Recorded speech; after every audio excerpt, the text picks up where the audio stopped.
Hamıya salamlar. Mən İmamverdi Beypotlu, yenidən YouTube'dayım.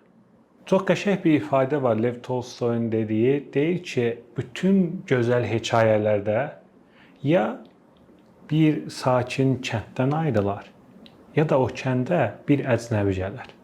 İndi eynən o şəkildə YouTube'da mənim üçün bir kənd idi. Mən də əvvəllər orada videolar paylaşırdım. O kəndin bir sakini idim. Daha sonra bir öyrənmə səyahəti mənim üçün başladı. Yeni bir hekayə. O kənddən ayrıldım. Çıxdım, gəzdim, fərqli diyarlar, fərqli məkanlar və öyrəndikcə öyrəndim. İndi isə il 2025-dir.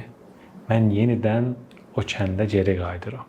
YouTube kanalına geri qayıdıram və bu dəfə artıq əvvəlki mən deyiləm. Sizlərlə paylaşacağım çoxlu hekayələr var. Storytelling, marketing və texnologiya istiqamətində və bir də bunların hamısının backgroundunu əhatə edən bir şəxsi inkişaf yolculuğu var.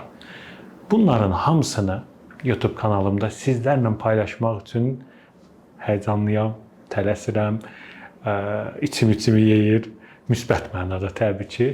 Belə, xoş gəldin İmamverdi YouTube kanalına və sizlərə də burada xoş gördüm bu videomu izləyən dəyərli izləyicilərim.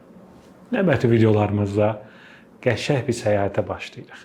Ümid edirəm bu səyahət də sizin mövcud kəndinizdən, komfort zonanızdan çıxardıb yeni bir hekayə başladar və illər sonra yenidən o komforta qayıtdığınız zaman qəşəng anlatacağınız çoxlu hekayələr olar.